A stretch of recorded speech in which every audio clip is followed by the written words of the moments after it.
A ver, hay consolas y consolas, ¿no? Algunas marcan un momento, otras definen a toda una generación. Hoy vamos a desgranar la historia de una de estas últimas, la Xbox 360. Una máquina que no solo nos trajo la alta definición a lo grande, sino que reescribió las reglas de cómo jugábamos y, sobre todo, de cómo nos conectábamos entre nosotros.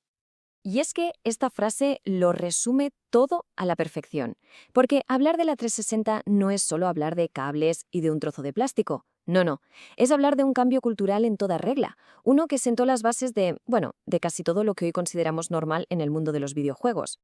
Venga, vamos al lío. Pero antes de meternos con los gigahercios y los procesadores, hay que hablar de algo que no se puede medir en números: la sensación. Porque si algo definía a la Xbox 360 era justo eso, la experiencia que ofrecía.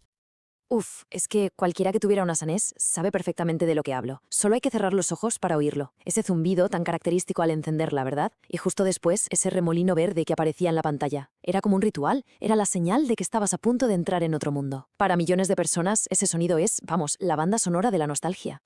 Claro, que toda esa magia no salía de la nada. Detrás de cada experiencia inolvidable había un maquinón, una pieza de ingeniería que estaba pensada para dar un salto generacional brutal. Así que venga, vamos a abrir la caja y a ver qué tenía dentro. Y aquí está la clave de todo: el corazón de la bestia. Lo que la hacía tan potente era una arquitectura que, en aquel momento, era cosa casi exclusiva de los PCs más potentes del mercado. Hablamos de un procesador con varios núcleos. Fijaos bien porque esto es muy importante. La CPU Xenon de IBM, con sus 3 núcleos a 3,2 GHz, o sea, era una auténtica burrada para la época. Una declaración de intenciones en toda regla. Microsoft no estaba haciendo otra consola más. Lo que estaba haciendo era meter la potencia de un PC de gama alta en el salón de casa. ¿Y esto qué significó? Pues mundos mucho más grandes, físicas que parecían de verdad y una inteligencia artificial que nos voló la cabeza. Algo impensable en una consola hasta ese momento. Y claro, llegar hasta ahí no fue casualidad, fue una jugada maestra de alianzas. Por un lado, se juntaron con ATI, que ahora es AMD, para el músculo gráfico. Por otro, el pacto con IBM para el cerebro de la máquina. Y todo esto culminó en esa presentación mítica en la MTV. ¿Os acordáis? Cada paso estaba medido al milímetro para pegar un puñetazo en la mesa y, ojo, salir un año antes que la competencia. Pero, a ver, la mejor tecnología del mundo no sirve de nada si no tienes con qué usarla, ¿no? Es como un lienzo en blanco. Y lo que de verdad convirtió a la 360 en una leyenda absoluta fue su catálogo de juegos. ¡Qué barbaridad de catálogo! Más de 2000. Ojo al dato, más de 2000 juegos. Esto significa que había una variedad que no se había visto nunca. Daba igual lo que te gustara, daba igual. Había algo para todo el mundo, desde los AAA más bestias hasta esas pequeñas joyitas indies que, gracias al Xbox Live Arcade, tuvieron su primera gran oportunidad de brillar. Y si tenemos que elegir un juego que resuma el impacto brutal de esta consola, tiene que ser este, Grand Theft Auto V. Es que no fue solo el juego más vendido, fue un acontecimiento mundial. Un juego que exprimió la 360 hasta el límite para crear un mundo que, a día de hoy, sigue ahí, vivito y coleando. Y es que mirad esta tabla, es para alucinar. Teníamos a Rockstar, que nos regaló no una, sino dos obras maestras que redefinieron los mundos abiertos, GTA V y el increíble Red Dead Redemption. Luego Bethesda, que nos soltó en Skyrim y nos dijo, «Ale, haced lo que queráis». Y por supuesto Bungie con Halo 3, que convirtió el multijugador online en el rey absoluto de las consolas. Cada uno de estos juegos por sí solo ya es historia de los videojuegos. Pero es que la cosa no acaba ahí. Que va, la lista sigue y sigue. BioShock, que nos enseñó que un juego de tiros podía hacerte pensar. Gears of War, que perfeccionó un sistema de coberturas que luego copió todo el mundo. Mass Effect 2, qué decir de Mass Effect 2, esa sensación de que tus decisiones importaban a nivel galáctico. Y luego llegaron fenómenos como Dark Souls o Minecraft, que encontraron en la 360 el trampolín perfecto para conquistar el mundo. Pero ojo, que no todo fue un camino de rosas, ni mucho menos. La historia de la 360 también es una historia de supervivencia, de estar al borde del abismo. Y todo por culpa del que, probablemente, sea el fallo de hardware más famoso y temido de la historia.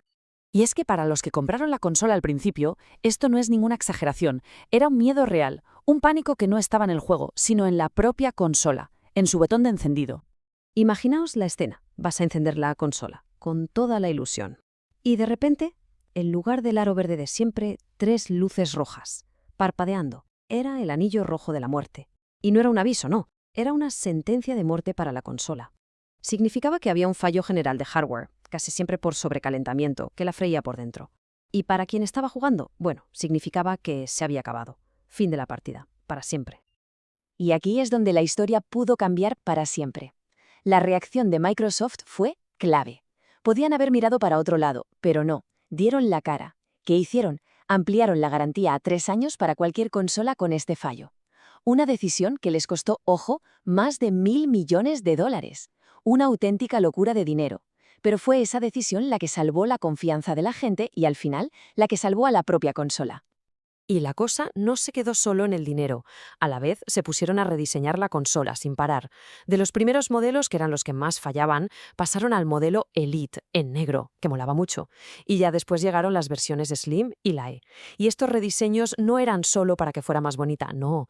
Eran la prueba de que habían aprendido la lección. Eran máquinas mucho, mucho más fiables. Y cuando parecía que la 360 ya lo había dado todo, Microsoft se sacó un último conejo de la chistera, Kinect. Menuda revolución, una tecnología que quería que nos olvidáramos del mando para siempre. El mando eras tú, tu cuerpo. Fue una apuesta súper arriesgada, pero consiguió algo increíble, que un montón de gente que nunca había tocado una consola se pusiera a jugar. Y al final de todo este viaje, de esta montaña rusa de éxitos, crisis y reinvenciones, nos queda esta cifra: 84 millones. 84 millones de consolas vendidas en todo el mundo. Un número que la coloca por derecho propio en el Olimpo de las más exitosas de toda la historia. Vale, vendió una barbaridad. Pero, ¿cuál es su legado real? ¿Por qué seguimos hablando de ella tantos años después de que dejara de fabricarse? ¿Qué es lo que la hace tan especial? Pues su legado es básicamente todo lo que hoy nos parece normal en una consola. A ver, Xbox Live no inventó el juego online, pero lo convirtió en algo fácil, social. Vamos, lo estandarizó. El sistema de logros. ¿Quién no mira los logros ahora? Pues eso se popularizó aquí. El bazar digital. Comprar juegos sin moverte del sofá. Eso empezó a ser normal con la 360. E incluso la retrocompatibilidad, esa idea de poder jugar a juegos antiguos en consolas nuevas, pues es una filosofía que Microsoft empezó ahí y que sigue manteniendo a día de hoy. Así que, llegados a este punto, la pregunta es casi obligada. La 360 fue una consola potentísima, sí. Tuvo un catálogo de juegos que es historia, por supuesto. Y sobrevivió a una crisis que casi la mata. Pero, al conectar a millones de personas, al definir cómo competíamos y compartíamos nuestros logros, al sentar las bases de la era digital, quizás fue algo más. Fue, sin duda, un fenómeno cultural en toda regla. Y su eco, su influencia, todavía la sentimos cada vez que encendemos una consola hoy en día.